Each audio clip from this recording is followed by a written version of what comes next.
organic, unpredictable, unknown, lovely, beautiful, a sense of fulfillment. This is part of the pleasures of life and not the chores of life.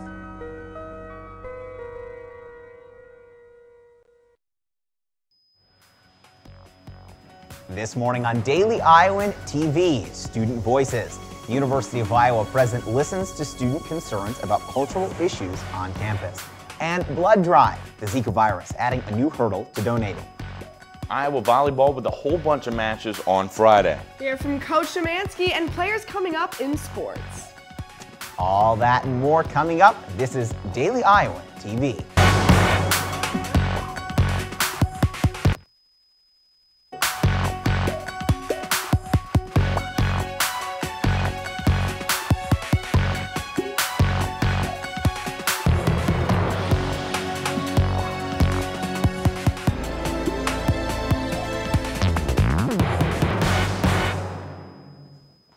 Good morning, Iowa City, and thanks for tuning in. I'm Bradley Martin.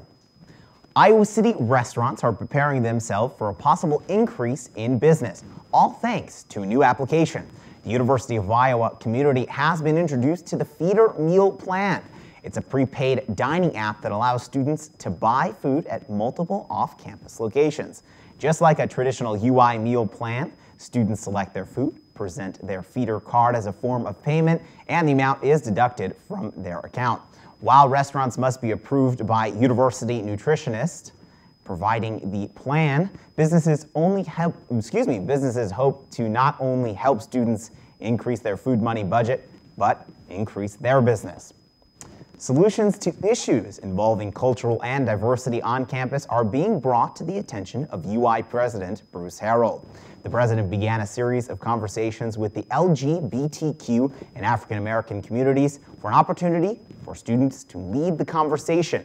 Harrell also said, quote, "I've been here only 10 months and heard a lot of concerns, so I did what I was trained to do. I got out of my office and started looking at them," end quote. Topics discussed include cultural house renovations and racial bias training being added to On Iowa. Last Friday, the United States Food and Drug Administration released a revised guide in reference to Zika virus testing. The new guidance recommends universal testing of blood donations for the Zika virus in the United States and its territories. How will the new change affect blood donation? Daily Iowan TV reporter Zhao Li tells us more. Summer is one of the hardest times for local blood banks. For some blood centers, blood donation can decrease as much as 15% during the summertime. It's because a lot of people go on vacation. For us specifically, we rely a lot on college students to donate, and so during the summer, it's just a lot quieter around here. And the recent changes to the blood donor requirements may add more stress to the local blood centers. The FDA issued a guidance last Friday that all donated blood will need to be tested for Zika. Iowa is also included, but has a little bit longer time to implement it. While blood centers in places with local transmitted cases of the Zika virus must implement the guidance immediately, areas with no local transmission, including Iowa, have up to 12 weeks to complete the new change. As for University of Iowa hospitals and clinics, they've already begun that process, but did not be in place by the drive today. Donor Shelby said she knew about the blood drive through a friend and would encourage more students to join. I want to help people in any way I can, so I have a needle stuck in me. The blood collection had a great turnout. So many people that in the last few hours, they didn't even take walk-ins anymore, only the donors with appointments. If you want to join the blood collection next time, make sure you meet the following criteria. Anyone who's over 17 years old, is in good health, 110 pounds or more, and hasn't traveled to a Zika area for the last 28 days. There will be more blood drives coming up around campus in September. Reporting inside the Iowa Memorial Union, Zhao Li, Daily Iowan TV. In a new approach to budgeting, Iowa's Board of Regents proposed a 2% increase in undergraduate tuition for the 2018-2019 school year.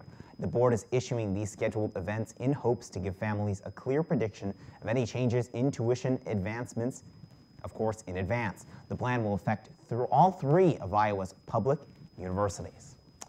Well, walking out of my house this morning, it was a peachy 68 degrees. Is it here to stay? I don't know. Zhao Li, give us an update. Thanks, Brad. The weather has not been very pleasant over the past few days, but the great news is that we can finally see some clear skies coming up tomorrow. First, let's take a look at today's temperature. This morning and afternoon will be cloudy with temps in the high 70s. Moving into this evening, temperature will slowly drop to 56 degrees with clear skies. Thursday morning, we can finally see the sun with a high of 75 degrees. Now taking a look at our 6 days extended forecast. Friday, we keep the warm weather with a high of 76 and a low of 56 degrees. Saturday, we are going to see similar temperatures but with partly cloudy skies. Sunday and Monday, the temps will go slightly up to mid-70s. That is for me in the weather studio. Now back to you at the desk. Thanks so much, Zhao. University of Iowa students are beginning a conversation on social injustice and law enforcement. Tonight, an event titled A Thin Line Between Black and Blue will be held at the Department of Public Safety inside the Old Capitol Mall. Police officers will hold a talk on issues regarding racial bias within criminal justice systems. Be sure to tune into tomorrow's edition of our show for more coverage on the event. And getting involved, it's a key part of being a Hawkeye and essential, especially for student organizations, to spread their message. But with so many people on campus, it becomes increasingly difficult for student orgs to spread the word. With tight student organization budgets, chalking is a very essential grassroots marketing strategy to inform students of upcoming campus events. While the premise of the idea is quite simple, there are rules to chalking on the University of Iowa campus. First of, only registered student organizations are allowed to chalk, and the chalking must be done alongside the T. Ann Cleary walkway or on the 3 sides enclosing Hubbard Park. Well, one of the significant changes in the policy was a few restrictions, and the restriction was a limit to the actual number of words in the event title. So the event title is restricted, if you will, to 7 words, so it can't go on and on and on. For questions regarding the UI's specific chalking policy, please contact the Center for Student Leadership and Involvement. A case involving former University of Iowa athletic administrator Jane Meyer has been dismissed. Meyer sued the university alleging gender and sexual orientation discrimination last November and later requested the court to stop the university's plan to terminate her. Due to her termination not dealing with specific violation of the law, the Iowa judge has dismissed the request and Meyer is set to leave her position September 9th. The University of Iowa has fallen off the top 5 ranking of party schools yesterday. The Princeton Review ranked Iowa as the 6th biggest party school in the nation. The University of Iowa was listed as the number 2 party school over the past 2 years and held the number 1 spot in 2013. National college health assessments were released this summer, and they showed a decline in the percentage of student drinking. Many believe that the university's increased efforts to reduce drinking contributed to Iowa's drop in rank on the party school list. Well, Hawkeye sports are in full swing. I know Iowa football kicks off this Saturday, and if anyone is more of a bigger Hawkeye fan than I am, it's Zach, Mackey, and Olivia. I'm going to toss it over to them for an update. There you go, Brad. So many Hawkeye sports are being welcomed home for the first time in the 2016 school year. Iowa volleyball has 4 home matches this weekend, but we start with the buzz around campus, Iowa football. And Iowa football is close to being in full swing. Katie Sextro has more on how the players and coaches are feeling about their first game of the season this Saturday. Nerves, excitement, anticipation, you name it, the football team is feeling it with their first game against Miami, Ohio, only 3 days away. So is this Iowa football team ready to pull off another incredible season? And how exactly are they going to get the job done? The jitters of, just having the first game under your belt, during the course of the season, you start to develop a routine. It's a lot easier because you really know what to expect. First game of the season, you don't really have any brand new film on them. So, they can come out, completely different than what you've been game planning for. So, you just got to be ready for that. But we're confident in the game plan that we have to stomp them. And, we just need to go out there and execute it. Everybody on the team is putting a lot of preparation. So, Obviously, you're going to be nervous, but knowing that you have that preparation makes you feel a little bit comfortable. Coming out in the Swarm, getting back in Kinnick, is very exciting. Going against another team after being, against our own offense for 3 long weeks in camp, and it feels good, that the season is finally approaching us, and we have a game coming up this Saturday. We're looking at it as we're coming out of an 0-2 last 2 games, and we want to come out and, Miami, Ohio's coming into Kinnick on Saturday to beat us at home, and we're looking at them as a team that, we don't want that to happen, so we're preparing like they're a great team, which they are. We're going to do our best to prepare based on the film that we have. Looking, they've got a lot of returning starters. We expect those guys to be better players, just like I hope our guys coming back are better as well. And just look forward to getting out there and starting the season. Obviously, the coaches are ready for some competition. The players are ready for some more experience, and I am definitely ready to be back inside Kinnick Stadium. Reporting outside the practice facility, this is Katie Sextro for Daily Iowan TV Sports. Now the Hawks will be back in action this Saturday at 2:30 inside Kinnick Stadium. Very exciting, Zach. We will see one group who hasn't been talked about too much on Saturday, and Taylor Brooks is standing by on our position preview set to tell us who it is. Taylor? Thanks, Zach and Olivia. A lot of talk surrounding Iowa football has either been about how experienced the defense is or how quarterback C.J. Beathard is finally healthy. But what about the offensive line? Iowa is known for producing stellar linemen, including Brandon Scherf and Austin Blythe, and the group this season should not be overlooked. Let's find out why.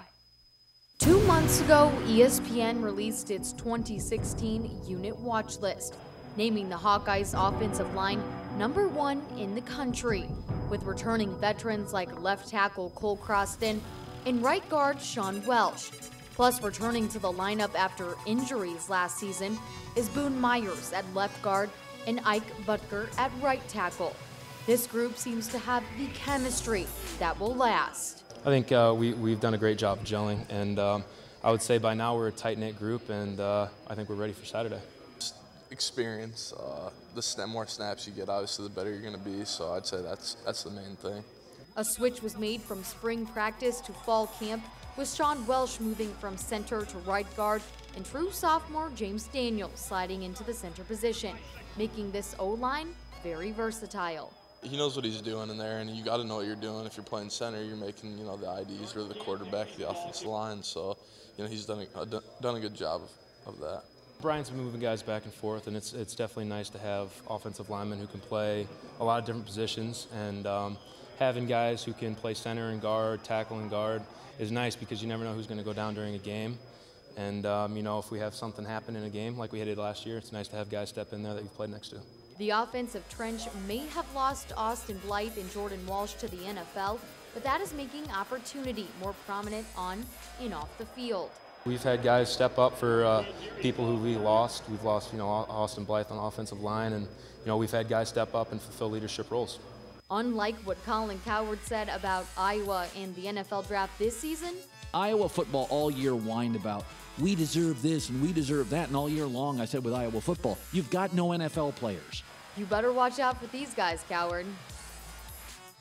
Cannot wait to see what he comes up with this season about Iowa. Always very entertaining. But we wrap up our position previews on Thursday when I hash out Iowa's secondary plus their linebackers. Liv and Zach, back to you. Thanks, Taylor. The Iowa volleyball team is currently 3-0 on the year, and the crew hopes to stay with those winning ways as they welcome teams from across the country for the Hawkeye Classic on Friday and Saturday. And this will be the first time back in Carver since the new renovations. I'm super excited for Carver, and just the new video board and all the new atmosphere stuff is going to make it really great. It's always great, but just to be in front of our own home fans and in the place where we love to play, it's just going to be one of a kind.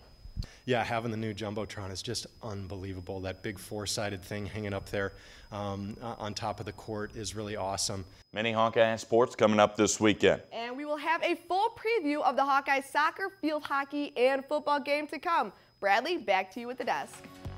Thanks, guys. I'm really looking forward to it. And just like that, it wraps up our Wednesday morning edition of Daily Iowan TV. Be sure to stay up to date on the latest in Iowa City news by visiting dailyiowan.com. For Daily Iowan TV, I'm Bradley Martin. Have a great day, Iowa City.